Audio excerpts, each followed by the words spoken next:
Napoleon Hill was an author born in 1883. He wrote the #1 selling book of the century on personal wealth called Think and Grow Rich. This book analyzed hundreds of extremely successful men such as John D. Rockefeller, Henry Ford, Thomas Edison, Charles Schwab, and Alexander Graham Bell, to name a few. He researched why these men were so successful. He wondered why did they have massive wealth and others did not. So he set on a journey to see what principles set them apart and wrote a book about the findings. Although this book may have been written 87 years ago, the principles still ring true to this very day. There are 13 principles to get through, so let's get on with it, shall we? Principle 1, desire. Having a definite purpose, along with a burning desire to achieve that purpose, is the first essential step to achieving your goals. Hill explains 6 practical and definite steps to transmute desire into reality. Number 1, be exact with the amount of money you desire. Number 2, what are you willing to provide and or give to receive this desired amount? Number 3, give yourself a limit to the amount of time you have to achieve this desire with an exact date. Number 4, make a plan and immediately put it into action, no matter how unprepared you may feel. Number 5, write numbers 1 through 4 in a clear statement. Number 6, read the statement created out loud to yourself as soon as you wake up and right before you go to bed. You must read this statement as if you are already in possession of all you want in this statement. Hill states you may as well know right here that you can never have riches in great quantities unless you can work yourself into a white heat of desire for money and actually believe you will possess it. A story is told in this chapter of when Edwin C. Barnes went to New Jersey to go into business with Thomas Edison. The only problem was Edison had no idea who Barnes even was. But Barnes made it clear to himself that being Edison's business partner was not a wish, but a burning, definite desire that will be carried out. Edison gave Barnes a job, but not at the position Barnes was looking for. He wanted to be business partners with Edison, not another cog in Edison's business wheel. Barnes went on to work for Edison for 5 years doing menial tasks.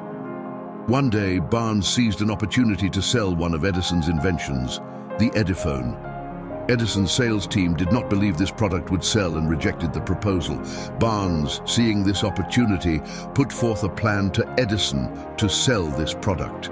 They went on to sell many with Barnes' sales plan, which accomplished Barnes' goal and desire to be Edison's partner.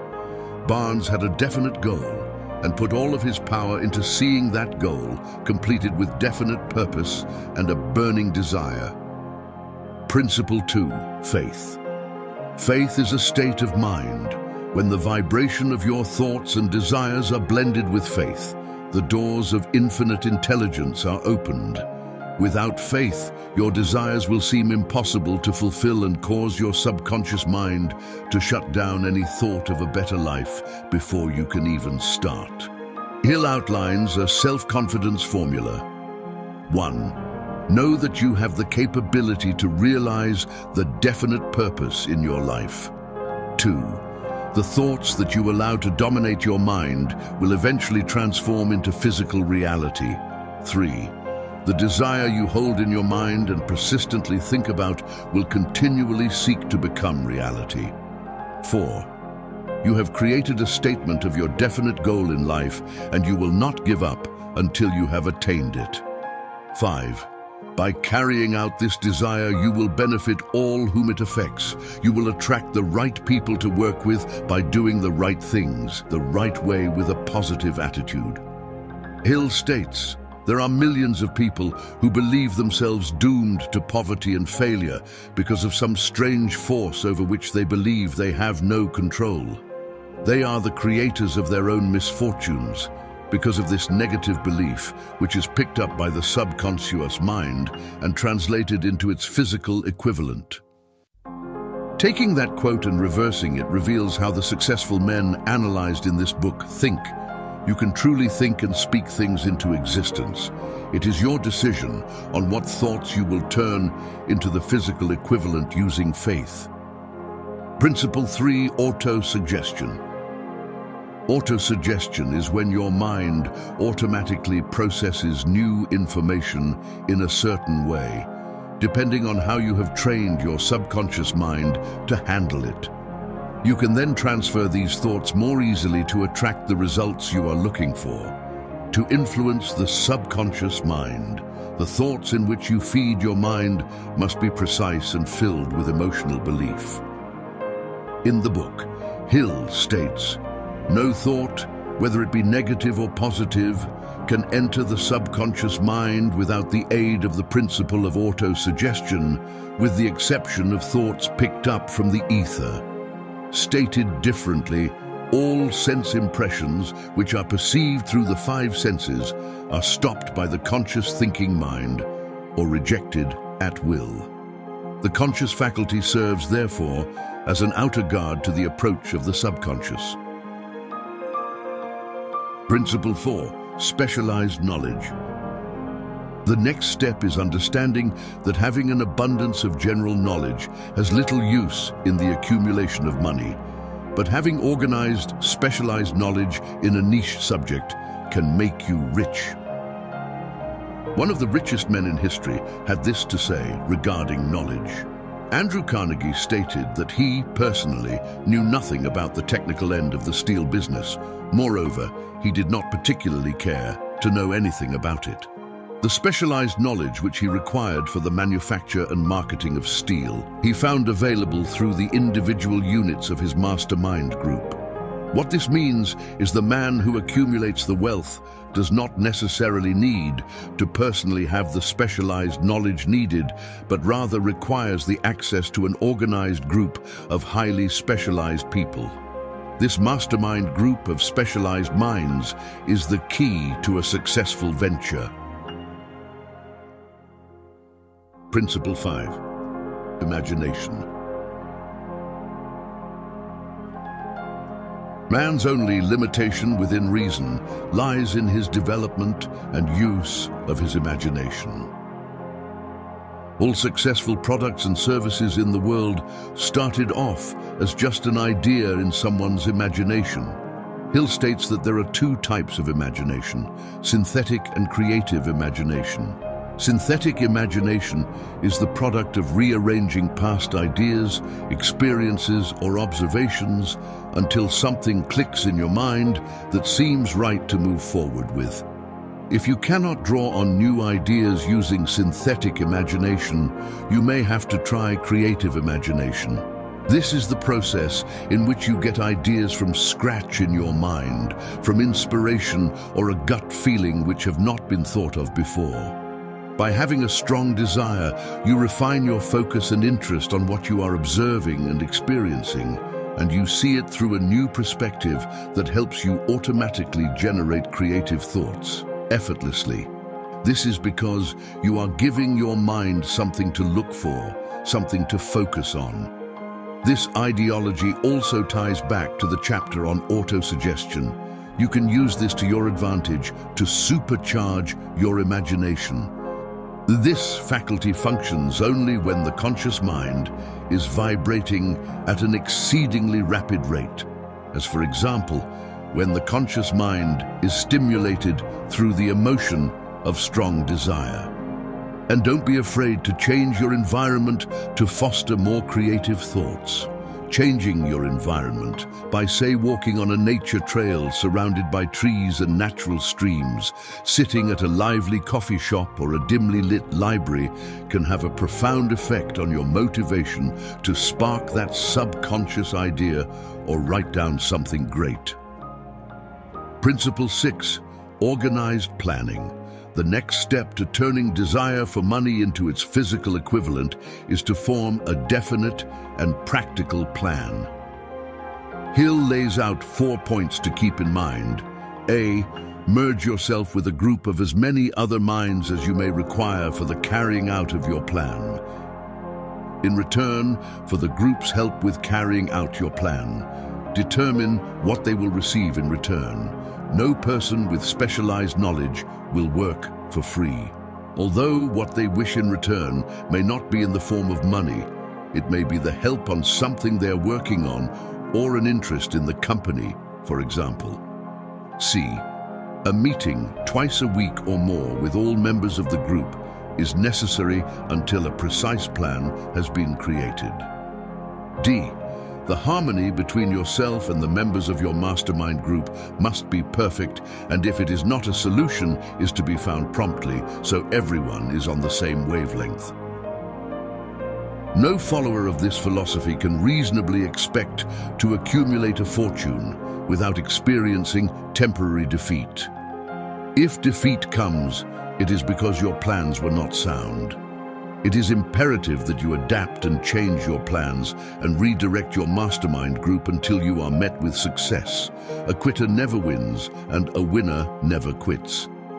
Most great leaders began in the capacity of followers. They became great leaders because they were intelligent followers.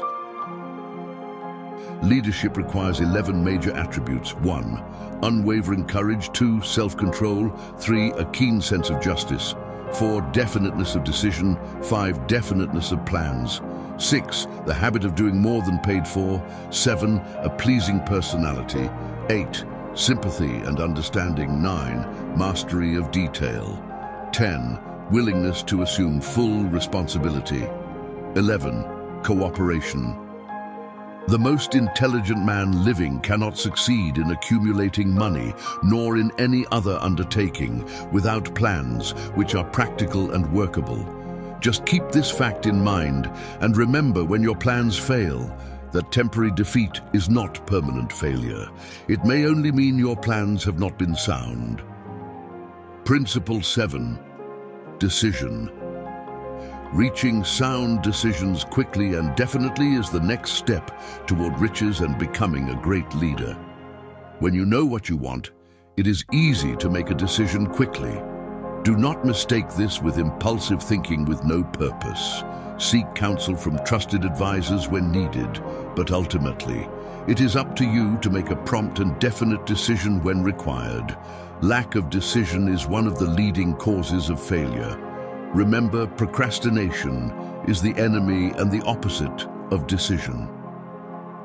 Analysis of several hundred people who had accumulated fortunes well beyond the $1 million mark disclosed the fact that every one of them had the habit of reaching decisions promptly and of changing these decisions slowly if and when they were changed. Everyone has a flock of opinions ready to be wished upon anyone who will accept them. If you are influenced by opinions when you reach decisions, you will not succeed in any undertaking, much less in that of transmuting your own desire into money. In other words, if your thoughts and decisions are constantly influenced by others' opinions, you will not stay on the track of fulfilling a life of your own desires and purpose. Principle 8. Persistence. The next step toward riches is persistence. To be persistent, you have to harness the power of will. Are you willing to do what you need to do to become what you want to become for an uncertain amount of time until you achieve that desire? Persistence can be seen as an insurance against failure, as long as you keep going in the right direction. Despite countless defeats, eventually you will have success. When you are persistent, you give yourself more time to be intersected with opportunity at the right moment.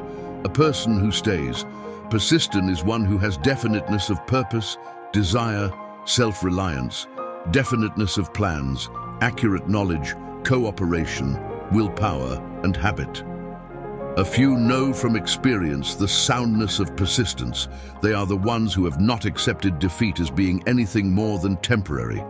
They are the ones whose desires are so persistently applied that defeat is finally changed into victory.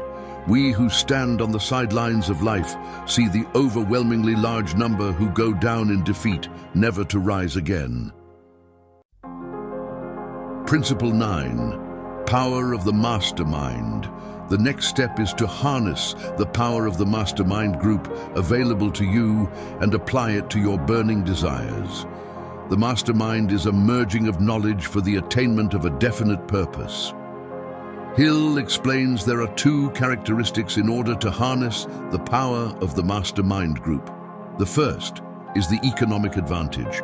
One may be subject to by surrounding themselves with people willing to go above and beyond to provide advice and counsel to your mission. The other is more spiritual. When two or more minds are focused on one idea, a spirit of harmony is formed, advancing you to your definite purpose faster. Mr. Carnegie's mastermind group consisted of staff of approximately 50 men with whom he surrounded himself for the definite purpose of manufacturing and marketing steel. He attributed his entire fortune to the power he accumulated through his mastermind. A group of brains coordinated or connected in a spirit of harmony will provide more thought energy than a single brain, just as a group of electric batteries will provide more energy than a single battery. Principle 10. The mystery of sex transmutation. Hill explains there are two significant facts disclosed by science. 1. The men of greatest achievement are men with highly developed sex natures, men who have learned the art of sex transmutation. 2. The men who have accumulated great fortunes and achieved outstanding recognition in literature, art, industry, architecture, and the professions were motivated by the influence of a woman. Hill explains that the natural force felt when trying to impress or please a woman is so deeply rooted in our instincts as humans that we can use that energy to supercharge our willpower to carry out our desires. Just as a man in prehistoric days used to find the will to hunt and bring home food, to appear great and capable to women of the tribe. The same can be seen in the animals of nature, pushing to appear capable and dominant to the female they are looking to impress. The woman a man chooses to marry can make or break him, because man is so heavily influenced and or motivated by the female spirit. Love is, without question, life's greatest experience. It brings one into communion with infinite intelligence. When mixed with the emotions of romance and sex, it may lead one far up the ladder of creative effort. Principle 11. The subconscious mind. The subconscious will not remain idle, so you must plant your desires in your mind with positive thought. The subconscious mind is seen to be the link between the finite mind of man and infinite intelligence provided to you through desire, faith, and emotion. You cannot entirely control your subconscious mind, but you can voluntarily hand over to it any plan, desire, or purpose which you wish transformed into concrete form. Positive and negative emotions cannot occupy the mind at the same time. One or the other must dominate. It is your responsibility to make sure that positive emotions constitute the dominating influence of your mind. To train your subconscious mind, you must first feed it positive emotions such as desire, faith, and enthusiasm, rather than fear, jealousy, hatred, and anger, to name a few. You can think of emotions as the yeast in a loaf of bread, which is the action agent. To activate your subconscious mind, you must start with the right emotions. Principle 12. The brain. The power and vibration of your mind may not be able to be seen with the human eye, but it is there like a radio signal is there if you are at the correct frequency. Vibrations of an exceedingly high rate are only vibrations picked up and carried by the ether from one brain to another. Thought is energy traveling at an exceedingly high rate of vibration. Thought, which has been modified or stepped up by any of the major emotions, vibrates at a much higher rate than ordinary thought, and it is this type of thought which passes from one brain to another through the broadcasting machinery of the human brain. Hill explains, The subconscious mind is the sending station of the brain where your thoughts are broadcasted into the ether. The ether then returns a message in the form of thoughts into your creative imagination if and only if your mind is vibrating at a high enough frequency to be able to receive that infinite intelligence. Principle 13, the sixth sense. The sixth sense is that hunch you get or gut feeling you have about something that turns out to be extremely helpful. This is your creative imagination at work, receiving intelligence from the ether, trying to tell you something. The sixth sense flashes ideas and thoughts into your mind and can spark inspiration.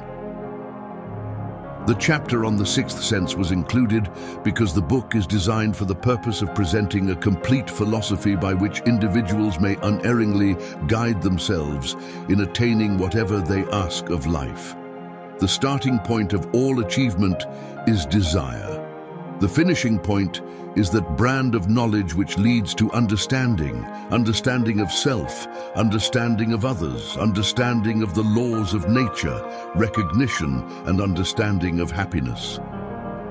This is quite a lot of information to grasp all at once, but that's why you should read books over and over until you get the marrow out of it.